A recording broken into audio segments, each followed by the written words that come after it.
Ganito yung poster natin. Ayan. Pass qualified. Tapos, ayan yung tagline. Changing than the usual, breaking the norm. Yung Pasqua, yun yung pangalan niya. Ang kulay niyan ay kulay blue na may border ng black. Itong Lified, color white naman yan. Tapos may border na shade ng black para ma-emphasize din. Tapos, blue, ito, white, para may border ng black. Pero wag sobrang kapal nung border na black. Tapos itong changing the usual, breaking the norm. Yung changing, big letter yung C, tapos changing, small letter, yung usual, capital lahat. Yung breaking, syempre capital yung B, tapos small letter lahat, tsaka yung the.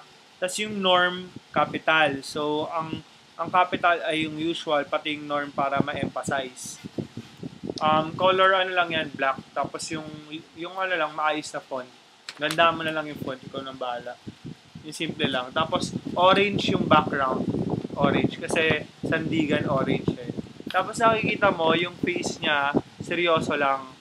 So, ang mangyayari, parang ganyan siya, nakakonect siya dito. Tapos, ito yung nakakindat, yung wacky picture niya.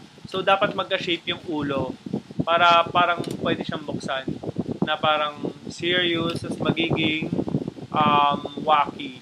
So, kailangan saktong-sakto yung shape ng ulo. Tapos, nakikita mo parang meron dito parang ganyan, yung parang strap. Kasi lalagyan natin yan na strap, yung parang strap sa sapatos or sa diaper or button para pwede siyang i-close. Tapos kung gusto mo siyang i-open, bubuksan mo lang dito, tatanggalin mo lang yung strap or yung button, iangat mo lang. Tapos makikita mo na yung wacky picture niya. So, seryoso, wacky. Gets? Kailangan shape na shape yan. Pati ito, tanggalin yan. Tapos may parang nakausli lang na dito para for the strap or the button.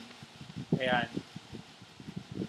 Now, I will provide you the pictures, yung serious tsaka yung wacky. So, kailangan yung face talagang saktong-sakto sa katawan.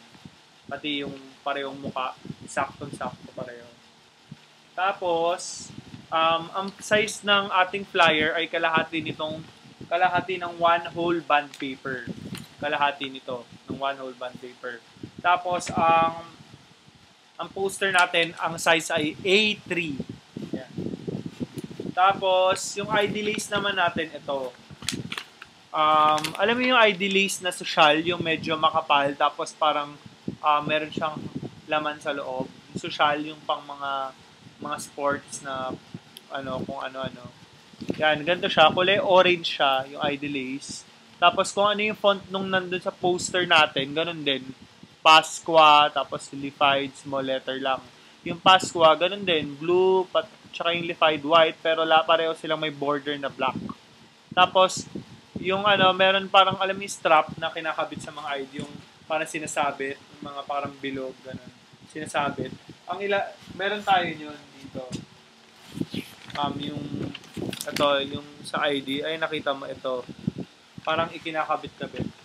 Parang yung face niya, ganon, ikakabit dito sa strap ng ID. Tapos, pero, cartoonize.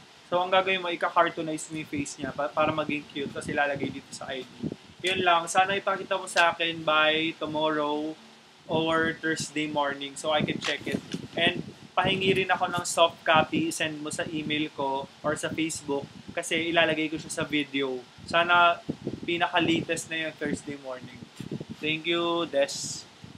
Kung may questions ka, just ask me. I'll send you the pictures and everything. Thank you.